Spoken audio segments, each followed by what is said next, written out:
Hello friends, आपका स्वागत है हमारे YouTube channel ready steady and go पर। आज मैं आपके लिए लेकर आई हूँ बीए ऑनर्स पॉलिटिकल साइंस जो है थर्ड सेमेस्टर सेकेंड ईयर का टॉपिक है। ठीक है, जो हम यूनिट पढ़ रहे थे, यूनिट थर्ड था हमारा, जिसमें हम प्रथम विश्व युद्ध और प्रथम विश्व युद्ध के कारण, परिणाम और जो है रूसी क्रांति और वायसराय की जो संधि है वो पढ़ चुके हैं। ठीक है, अब जो पार्ट जो है हमारा 3 है, ठीक है, जिसे फांसीवाद और नाजीवाद कहा जाता है। ठीक, तो इसमें पहला जो आज पढ़ेंगे हम नाजीवाद के बारे में पढ़ेंगे। ठीक है, कि नाजीवाद क्या होता है, नाजीवाद का परिचय पढ़ेंगे पहला इसमें हम। फिर नाजीवाद का इंट्रोडक्शन पढ़ेंगे कि नाजीवाद क्या था और इसमें हिटलर की कैसे महत्वपूर्ण भूमिका निभाई हिटलर ने। नाजी पार्टी का उदय, नाजी पार्टी का उदय मतलब नत्सी जो पार्टी थे, हिटलर ने जो पार्टी बनाई थी उसका कैसे उदय हुआ। और फिर हमारा जो चौथा है पॉइंट, हिटलर की सक्रिय राजनीति में शुरुआत। ठीक है, हिटलर की राजनीति में शुरुआत पढ़ेंगे। फिर है हिटलर का जर्मन की सत्ता पर कब्जा होना। ठीक है, हिटलर क्या करता है, जर्मनी की सत्ता पर कब्जा कर लेता। आप कैसे कर सकता है, तो ये आपको जानना ज़रूरी है। ठीक है, फिर इसमें लास्ट टॉपिक हम पढ़ेंगे नाजीवाद के उत्थान के लिए उत्तरदायी कारक, कि इसके उत्तरदायी कारक हमारे क्या थे। ठीक है, पार्ट 3 है ये हमारा, फांसीवाद और नाजीवाद का उदय। तो इसमें मैं आपको बताऊंगी पहले नाजीवाद के बारे में। ठीक है, कि नाजीवाद कहाँ पर उदय हुआ था इसका, और कैसे हिटलर ने अपना जो वर्चस्व कायम किया। ठीक, पहले इसका परिचय देख लेते हैं कि नाजीवाद में क्या हुआ था और कैसे ये शुरू हुआ था नाजीवाद जो था। ठीक है, इंट्रोडक्शन देख लेते हैं। पहला आता है पॉइंट इसमें, प्रथम विश्व युद्ध में जर्मनी तथा इटली का अत्यधिक नुकसान हुआ। देखो, प्रथम विश्व युद्ध आपने पढ़ा होगा और मैंने अपनी वीडियो जो बनाई है उसमें भी बताया है प्रथम विश्व युद्ध कैसे हुआ, उसके क्या कारण थे और उसके परिणाम क्या थे। जो इन बच्चों ने वो वीडियो नहीं देखी है, सबसे पहले वो देखें, फिर ये वीडियो देखें, ताकि आपको ज़्यादा अच्छे से समझ में आए। ठीक, तो इसमें प्रथम जो पहला टॉपिक है जो हमारा, इसमें बोला है कि जो प्रथम विश्व युद्ध हुआ था, ठीक है, तो उसमें जो है फ्रांस, ठीक है, और अमेरिका, रूस और ब्रिटेन जो है जीते थे। ठीक है, ये जो देश थे हमारे जीते थे।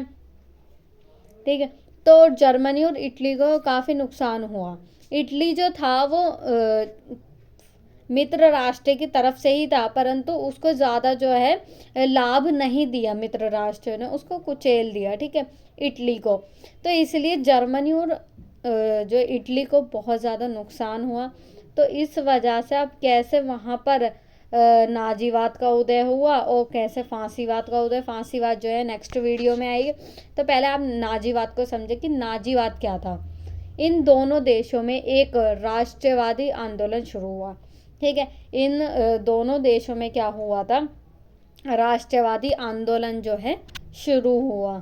ठीक है, जो जर्मनी में कौन सा शुरू हुआ था आंदोलन, नाजीवाद हुआ था, और इटली में फांसीवाद हुआ था। ठीक, अब ये पॉइंट है, इटली में मुसोलिनो और जर्मनी में हिटलर द्वारा नेतृत्व प्रदान किया। ठीक है, इटली में कौन नेतृत्व कर रहा था, मतलब कि वहाँ का जो नेता जो था मुसोलिनी बन रहा था। ठीक है, और जर्मनी में कौन उभर कर आ रहा था, हिटलर आ रहा था। अब कैसे हिटलर ने अपने जो है जर्मनी पर कब्जा किया, तो ये आपको जानना बहुत ज़्यादा ज़रूरी है। ठीक, इसमें पॉइंट है अब दूसरा, इन दोनों नेताओं ने अपनी नीतियां बनाई जिसे फांसीवाद और नाजीवाद के नाम से जाना गया। दोनों नेताओं ने क्या करा, हिटलर ने नाजीवाद का उदय किया और मुसोलिनी ने फांसीवाद को अपनाया। ठीक है,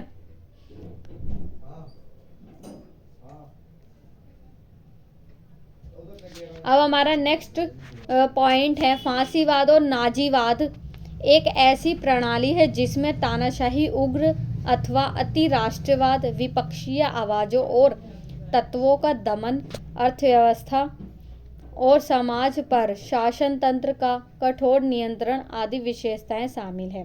देखो, फांसीवाद और नाजीवाद दोनों ही देशों ने अपनाया था। फांसीवाद जो था इटली में अपनाया और नाजीवाद जर्मनी में। तो अब जी जो आंदोलन तो चले, इन्होंने जो सरकार बनाई थी वो ज़्यादा तानाशाही थी, उग्र थी, ठीक है, विरोधी थी बहुत ज़्यादा, ठीक है, और बहुत ज़्यादा समाज का दमन कर रही थी। तो इनकी ये विचारधाराएं थी, किसकी? नाजीवाद और फांसीवाद की।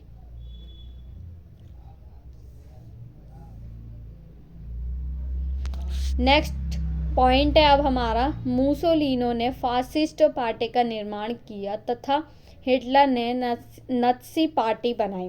देखो, मुसोलिनो ने जो है फासिस्ट पार्टी बनाई थी, ठीक है, और हिटलर ने नात्सी पार्टी बनाई। ये आपको जानना ज़रूरी है कि हमारा इतिहास कैसे रहा, प्रथम विश्व युद्ध के क्या कारण रहे थे, फिर कैसे दूसरा विश्व युद्ध हुआ। दूसरा विश्व युद्ध भी इन्हीं कारणों से हुआ था, इसलिए आपको ये जानना बहुत ज़्यादा ज़रूरी है। अब हमारा नेक्स्ट टॉपिक है नाजीवाद क्या है। अब नाजीवाद के बारे में समझते हैं। फर्स्ट पॉइंट है इसमें, नाजीवाद एक राजनीतिक अवधारणा है, ठीक है। नाजीवाद जो थी एक अवधारणा थी, एक विचार था, जिसका उदय हिटलर के नेतृत्व में जर्मनी में हुआ। जिसका नेतृत्व जो कौन कर रहा था? हिटलर कर रहा था जर्मनी में।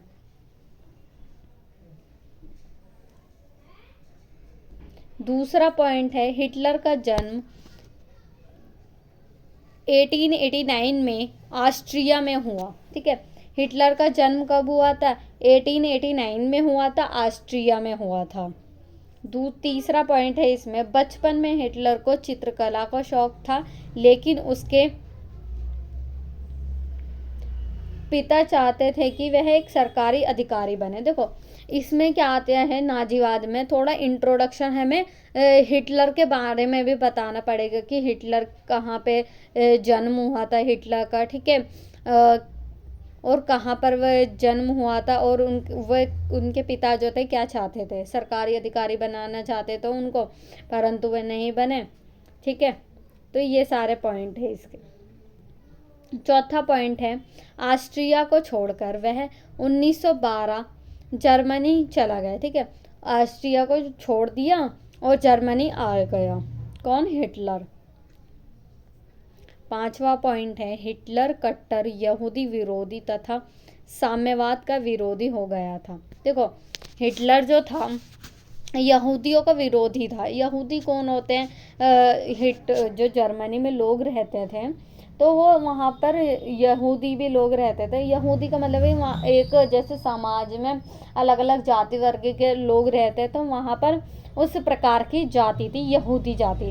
तो हिटलर को वह जाति जो थी पसंद नहीं थी, और वह साम्यवाद का विरोध हो गया, मतलब कि साम्यवादी विरोधी थे, जहाँ पर सरकार का जो है ज़्यादा हक होता है, तो वे हिटलर जो थे उन्हें नापसंद करते थे, साम्यवाद को।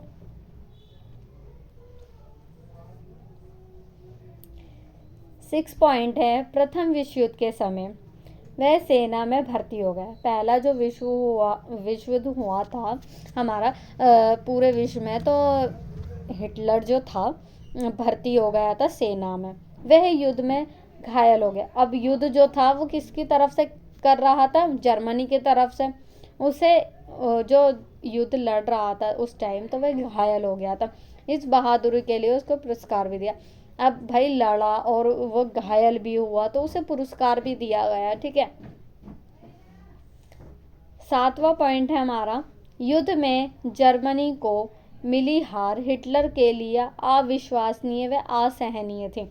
देखो, प्रथम विश्व युद्ध में जो है सेना की ओर से लड़ रहा था जर्मनी की तरफ से हिटलर जो था, परंतु उसे बहुत ज़्यादा दुख हुआ था, उसे बहुत ज़्यादा गुस्सा आया था कि हम प्रथम विश्व युद्ध में क्यों हारे, फ्रांस क्यों जीत गया, ठीक है। तो वो बहुत ज़्यादा असहनीय था, उनका बहुत ज़्यादा दुख हुआ था कि हम प्रथम विश्व युद्ध में हारे, और उसने इस हार का जिम्मेदार साम्यवादियों व यहूदियों को ठहराया।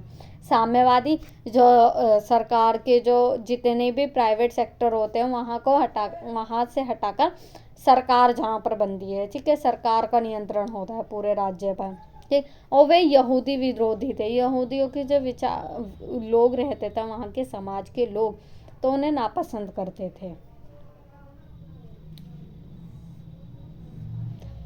अब हमारा नेक्स्ट टॉपिक है नाजी पार्टी का उदय।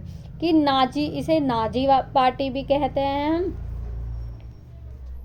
नाजी पार्टी के नाम से भी जाना जाता है, या नाजी पार्टी, ठीक है। फर्स्ट पॉइंट है इसमें, जर्मनी में हिटलर के नेतृत्व में नाजी दल की स्थापना हुई, ठीक है। ये दल बना था, एक पार्टी बनाई गई थी, नाजी नाम था इसका, नाजी। फिर दूसरा पॉइंट है 1919 में उसे जर्मन वर्कर्स पार्टी के छोटे समूह की मीटिंग के परीक्षण की जिम्मेदारी दी गई, ठीक है। और प्रथम विश्व युद्ध हो गया था, तो हिटलर को जो है एक जर्मन वर्कर्स पार्टी थी, उस नाम से जो है उसके मीटिंग में उसको जिम्मेदारी दी गई।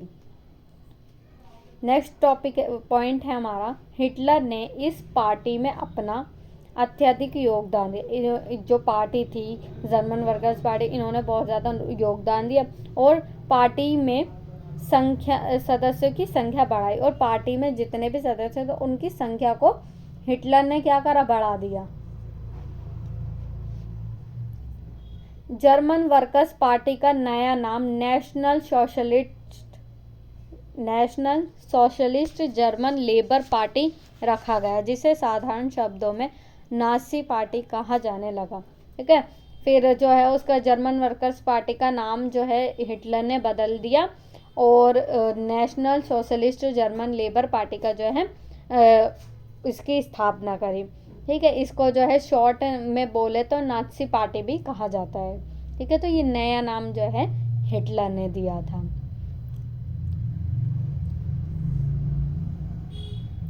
अब हमारा नेक्स्ट टॉपिक है हिटलर की सक्रिय राजनीति में शुरुआत की। कैसे हिटलर जो था एक आम नागरिक था, ठीक है। मैंने आपको ऊपर बताया कि ये एक आम नागरिक था हिटलर, परंतु इन्हें चरणबद्ध तरीके से जो है पहले ऑस्ट्रिया में पैदा हुआ, फिर जर्मनी आ गया, फिर जर्मनी की सेना की ओर से युद्ध लड़ा, ठीक है।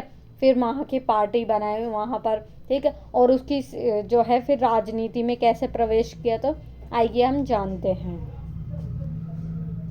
इसमें फर्स्ट पॉइंट है, नाजी पार्टी के गठन के बाद हिटलर ने नवंबर 1923 में जर्मन सरकार के खिलाफ विद्रोह का प्रयास किया, ठीक है। वहाँ की जो दूसरी जर्मन सरकार चल रही थी, तो हिटलर ने उसका विरोध किया, उस पर विदेशद्रोह का मुकदमा चलाया गया। अब भाई विरोध जब करेगा इंसान, तो उस पर सरकार ने क्या करा, सरकार ने जो है उसको जेल में भेज दिया और उन्हें सज़ा दी गई, ठीक है। हिटलर को सज़ा दी गई, परंतु उन्हें जेल से रिहा कर दिया। फिर थोड़े ही समय के बाद जो था हिटलर को जेल से बाहर निकाल दिया। हिटलर ने अपनी पुस्तक मीन कैफ लिखी।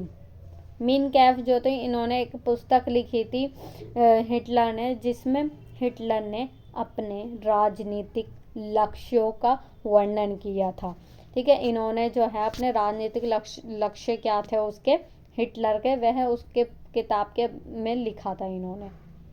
उसने यह भी कहा कि आर्य जाति सभी जातियों से श्रेष्ठ है और जर्मन आर्य है। इन्होंने बोला हिटलर ने कि जर्मनी में जो लोग रह रहे हैं प्रजाति के, तो वह आर्य समाज के, ठीक है, आर्य समाज के लोग रह रहे हैं, और आर्य समाज की जो जाति है वह सर्वश्रेष्ठ है। सर्वश्रेष्ठ का मतलब है सबसे ऊपर है, और कोई भी जाति जैसे यहूदी हो गई, कोई सी भी जाति हो गई हमारी, तो वह नीची है जाति है, और सर्वश्रेष्ठ जाति कौन सी है, आर्य समाज की।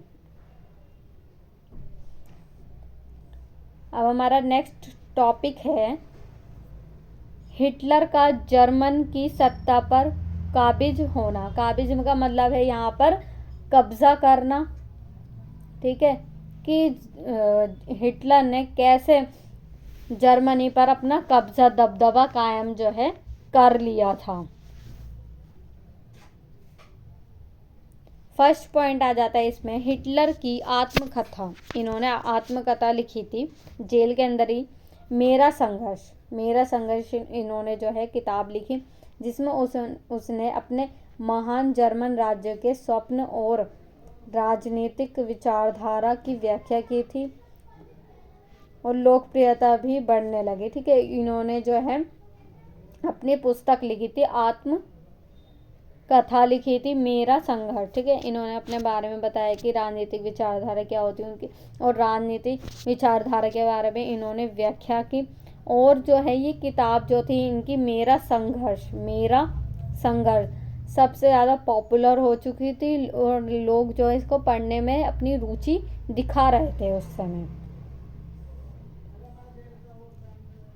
अब हमारा नेक्स्ट पॉइंट है हिटलर व नाज़ी पार्टी की लोकप्रियता बढ़ने लगी। ठीक है, हिटलर की भी लोकप्रियता बढ़ने लगी और नाज़ी पार्टी जो है पूरे जर्मनी में फैल गई और उसकी जो लोकप्रियता वो भी बढ़ने लगी।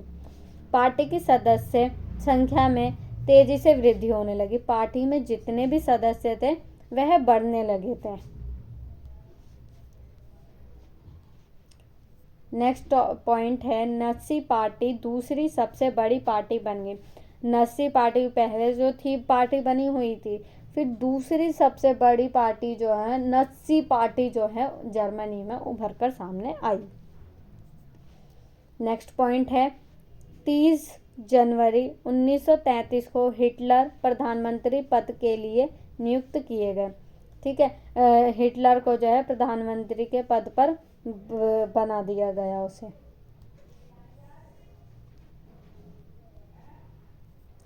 मार्च 1933 को इनेबलिंग एक्ट नामक एक विशेष कानून पारित किया गया, जिसके द्वारा जर्मनी में तानाशाही स्थापित की गई।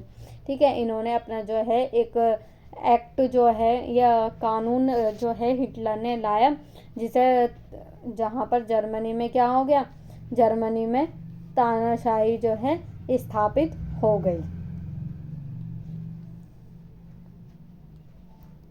नेक्स्ट पॉइंट है नाज़ी पार्टी के अलावा अन्य सभी दलों व संगठनों को अवैध घोषित कर दिया।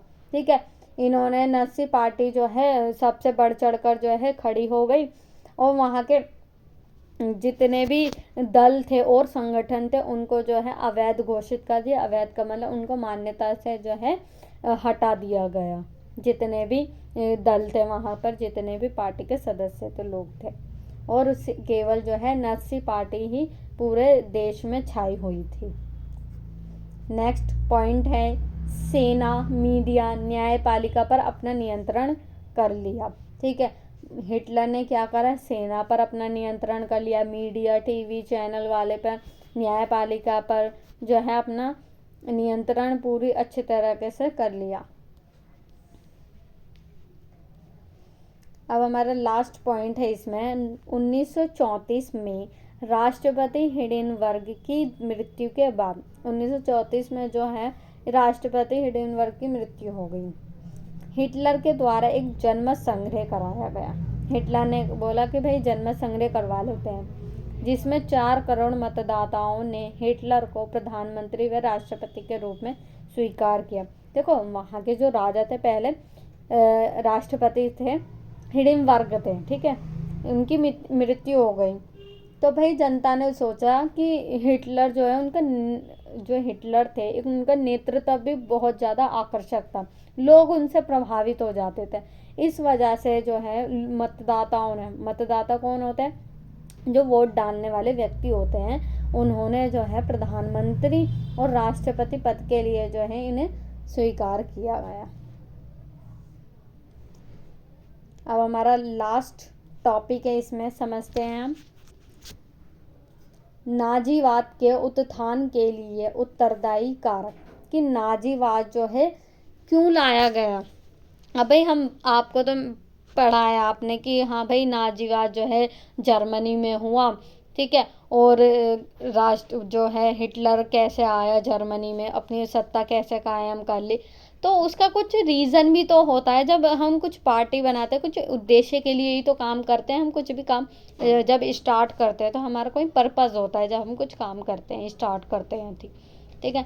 तो इसमें जो है नाजीवाद के क्या कारण थे उदय के, ठीक है, इसके बहुत सारे कारण हैं वैसे तो, पर जो मेन जो मैं आपको बताऊंगी वो ये है। फर्स्ट आ जाता है इसमें, पहला जो है सबसे मेन इम्पॉर्टेंट, सबसे इम्पॉर्टेंट जो है वार्सराय संधि है, वार्सराय संधि। ठीक है, ये बार बार जो है पूछा जाने वाला क्वेश्चन है आपका। ठीक है, तो वार्सराय की संधि जो थी 1919 में वार्सराय की संधि हुई थी। ठीक है, मैंने आपको बताया था वार्सराय संधि जो है, जिन बच्चों ने वार्सराय संधि की वीडियो नहीं देखी है प्लीज़ आप देखें डिस्क्रिप्शन बॉक्स में जाके। ठीक है, ताकि आपको जो है वार्सराय की संधि समझ में आए, और इसी कारणवश जो है नाजीवाद का उदय हुआ था। ठीक है, तो ये एक दूसरे से जो है रिलेटेड है। ठीक, 1919 में जो है वार्सराय संधि हुई थी। यह संधि केवल फ्रांस और जर्मनी के बीच हुई। ठीक है, किसके बीच हुई थी? फ्रांस और जर्मनी के बीच। और इसमें जर्मन प्रतिनिधियों तथा मित्र राष्ट्रों की राय नहीं ली गई। ठीक है, इसमें क्या हुआ, फ्रांस ने जो है जर्मनी पर जो है ये वार्सराय संधि जबरदस्ती जो है थोपी गई थी। ठीक है, इसमें जो है जर्मन के प्रतिनिधि, जर्मनी प्रतिनिधि कौन थे उस समय के, जो राष्ट्रपति थे वहाँ पर, उनसे राय नहीं ली फ्रांस ने, और मित्र राष्ट्र से भी नहीं ली।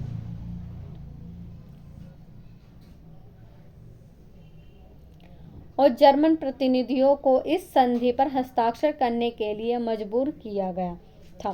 ठीक है, और जो ये वार्सराय की जो संधि थी हमारी, ये जबरदस्ती जो है मजबूरन इसमें है ना जर्मनी ने साइन करा इस पर।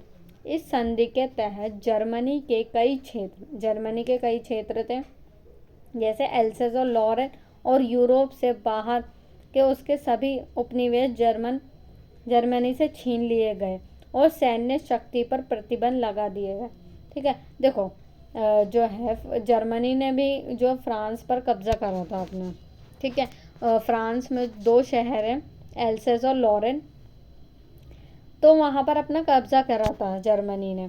तो जर्मनी से जो है फ्रांस ने छीन लिया, क्योंकि उनके ही क्षेत्र थे फ्रांस के। ठीक है, और जितने भी जर्मनी ने अनेक देशों को जो है क्या कर रखा था, उपनिवेश बना रखा था, दूसरे देशों पर कब्जा कर रखा था, वह भी स्वतंत्र कर दिए फ्रांस ने। सभी उपनिवेश जर्मन से छीन लिए गए और सैन्य शक्ति पर प्रतिबंध लगा दिया। सैन्य जो बोल दिया कि भाई तुम सेना नहीं रखोगे, और जर्मनी पर पूरी तरह से फ्रांस का कब्जा कर लिया। विश्व युद्ध में अकेले जर्मनी को जिम्मेदार ठहराया। ठीक है, विश्व युद्ध तो भाई बहुत सारे देश शामिल हुए थे इसमें, केवल जर्मनी को ही जो है जिम्मेदार ठहराया इसमें, और युद्ध से हुए नुकसान की भरपाई जर्मनी ने की। अब युद्ध में जितना भी नुकसान हुआ था वह जर्मनी ने ही उठाया था। ठीक,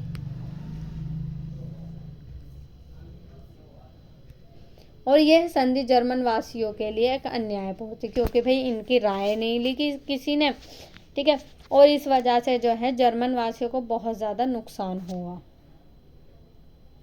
अब दूसरा पॉइंट है इसमें कि नाजीवाद के उदय के क्या दूसरा कारण क्या था? साम्यवाद के प्रसार का डर, साम्यवाद का प्रसार का डर। इसमें जो था हमारा, प्रथम विश्व युद्ध में दोनों ही गुटों को नुकसान उठाना पड़ा। ठीक है, दोनों ही गुट इसमें शामिल थे, मित्र राष्ट्र। ठीक है, और जो ट्रिपल अलायंस जो था बनाया हुआ था, जर्मनी, ओटोमन और ऑस्ट्रिया शामिल थे जिसमें। ठीक है, तो इसमें जो था परंतु सबसे ज़्यादा जो प्रभाव था वो जर्मनी पर पड़ा था, क्योंकि वह जो है युद्ध में हार गया, तथा दूसरी और वार्सराय संधि पर हस्ताक्षर करना पड़ा। ठीक है, जबरन जो है इस पर वार्सराय संधि पर जो हस्ताक्षर भी करना पड़ा। हिटलर का मानना था कि साम्यवादी विचारधारा जर्मनी की राष्ट्रीयता के लिए भारी खतरा है। हिटलर ने कहा कि जो साम्यवादी, अब देखो साम्यवादी विचारधारा मैंने आपको बताया है, जहाँ पर पूरा नियंत्रण जो होता है राज्य पर सरकार का होता है, ठीक है, तो वो साम्यवादी विचारधारा है। वहाँ पर जो पूंजीवादी पूंजीपति लोग हैं वहाँ पर नहीं आ सकते, अपनी कंपनी नहीं खोल सकते वहाँ पर सरकार की अनुमति के बिना, ठीक है, तो वो साम्यवादी विचारधारा है हमारी। तो ये जो है हिटलर बोलते हैं कि साम्यवादी विचारधारा जो है बेकार है। उसे यह भय था कि साम्यवादी विचारधारा के प्रबल होने से, अगर साम्यवादी विचारधारा हमारे देश में आ जाती है तो जर्मनी रूस का दास बनकर रह जाएगा, ठीक है। इन्होंने बोला कि अगर हम साम्यवाद को अपना लेंगे तो हम रूस के जो है दास बन जाएंगे, उसके सर्वेंट बन जाएंगे। किसने कहा? हिटलर ने कहा। साम्यवादी व्यवस्था विनाशकारी है। इन्होंने बोला साम्यवादी जब व्यवस्था हम अपनाएंगे तो वो विनाशकारी होगी। और हिटलर ने लोगों के अंदर राष्ट्रवादी भावना को जगाया, ठीक है। इन्होंने राष्ट्रवादी जो भावनाएं थी उसको जगाया हिटलर ने, और सभी लोग नाज़ी पार्टी के साथ थे और सभी लोग जो हैं हिटलर से सहमत भी थे। तीसरा पॉइंट है इसमें आर्थिक संकट का प्रभाव। अब देखो प्रथम विश्व युद्ध जब हुआ तो जर्मनी को कितना ज़्यादा नुकसान उठाना पड़ा था। इस वजह से जो है उसका आर्थिक प्रभाव भी हुआ। प्रथम विश्व युद्ध के कारण जर्मनी की अर्थव्यवस्था काफ़ी ज़्यादा खस्ता हो गई थी, ठीक है। प्रथम विश्व युद्ध जब हुआ था, भाई सबकी हुई थी, वैसे तो अर्थव्यवस्था का नुकसान सभी को हुआ था, परंतु जर्मनी को सबसे ज़्यादा हुआ था। क्यों हुआ था? क्योंकि देखो वारसराय संधि थोपी गई थी। मैं वारसराय संधि बार बार बोल रही हूँ, आपको वीडियो देखनी है, आपको डिस्क्रिप्शन में जाके, ठीक है, ताकि आपको अच्छे से समझ में आए ये वीडियो, ठीक है। तो जर्मनी की जो अर्थव्यवस्था थी बहुत ज़्यादा बेकार हो गई थी और वारसराय संधि जबरन थोपी गई, ठीक है। और देश में उद्योग जो धंधे थे वह तबाह हो गए और देश में भुखमरी फैल गई। इस कारण से जनता का सरकार के प्रति विश्वास घटता जा रहा था, ठीक है। और जनता जो थी वो अविश्वास थी कि भाई ये सरकार तो कुछ नहीं कर रही और हम जो है भूखे मर रहे हैं। तो जो हिटलर के साथ जो है पूरी जनता जो है साथ में हो गए, जिसके परिणाम स्वरूप गरीब श्रमिक किसान व पीड़ित वर्ग नाज़ी पार्टी की ओर आकर्षित हुए। गरीब किसान जो थे और जो किसान जो थे हमारे, बहुत ज़्यादा नुकसान हुआ उनको। चौथा पॉइंट है इसमें लोकतांत्रिक शासन में बढ़ता अविश्वास, ठीक है। अब लोकतांत्रिक शासन में बढ़ता अविश्वास का मतलब वहाँ पर जर्मनी में तो लोकतंत्र था, परंतु सरकार जो है अच्छे से चला नहीं पा रही थी उसको, तो इसी वजह से अविश्वास था लोगों के मन में। आइए पढ़ लेते हैं एक बार। जर्मनी की जनता प्रजातांत्रिक शासन के विरुद्ध थी। जर्मनी की जो जनता थी प्रजातांत्रिक, जहाँ पर जनता का शासन होता है, तो उसके विरुद्ध थी। संसदनात्मक शासन प्रणाली और जिस ढंग से वह कार्य कर रही थी और जिस तरह से जो है वो काम कर रही थी, तो वो बहुत ज़्यादा नुकसान उठाना पड़ा उसे। वे ऊब गए थे इस शासन प्रणाली से। इस कारण से जनता ने नाज़ी पार्टी को चुना। जनता ने क्या चुना? नाज़ी पार्टी को अपनाया कि भाई हमें लोकतांत्रिक शासन नहीं चाहिए, हमें नाज़ी पार्टी दे दो, ठीक है। तो इस तरीके से जो है लोकतंत्र को हटा दिया गया वहाँ से। अब पांचवा पॉइंट है हिटलर का प्रभावशाली व आकर्षक व्यक्तित्व। हिटलर का जो है प्रभावशाली, बहुत ज़्यादा जल्दी जो है लोग उनके व्यवहार से जो है आकर्षित हो जाते थे। उनका व्यक्तित्व बहुत अच्छा था, ठीक है। आकर्षक मतलब कि एक दूसरे की ओर खिंचाव वाला था, ठीक है। हिटलर साधारण व्यक्ति था। हिटलर जो था साधारण व्यक्ति था, आपको पता है, मैंने ऊपर बताया था आपको। उसमें जननायक होने के सभी गुण थे, ठीक है। वह नायक बिल्कुल अच्छे से बन सकता था, तो उसके अंदर जो है सभी गुण थे। वह राजनीतिज्ञ, महान वक्ता और सैनिक था। राजनीतिक था और महान था। वह परिस्थितियां संभालने के योग्य था, वह परिस्थितियां जो है संभाल सकता था। और उसने जर्मन लोगों से वारसराय की संधि के अपमान का बदला लेने का वादा भी किया, और जर्मनी के जितने भी लोग थे और कहा कि भाई हमें वारसराय की जो संधि हमें थोपी गई है हमारे ऊपर जबरन, तो उसका हम बदला लेंगे। हिटलर के इस व्यक्तित्व ने जर्मन लोगों को आकर्षित किया। जर्मन लोगों को क्या करा? आकर्षित किया। और उन्हें यह भरोसा हो गया था कि एकमात्र व्यक्ति जो जर्मनी की दुर्दशा को सुधार सकता है, और सभी लोगों ने सोचा कि भाई यही हमारी जो अर्थव्यवस्था को सुधार सकता है। कौन? हिटलर। इसी से नाजीवाद का प्रसार हुआ, और इसी से क्या हुआ? नाजीवाद का बहुत ज़्यादा प्रचार होने लगा। ठीक है, ये था नाजीवाद टॉपिक। आई होप ये आपको समझ में आया होगा। इसे ज़्यादा से ज़्यादा शेयर करना, हमारे चैनल को लाइक करना, सब्सक्राइब करना ना भूलें।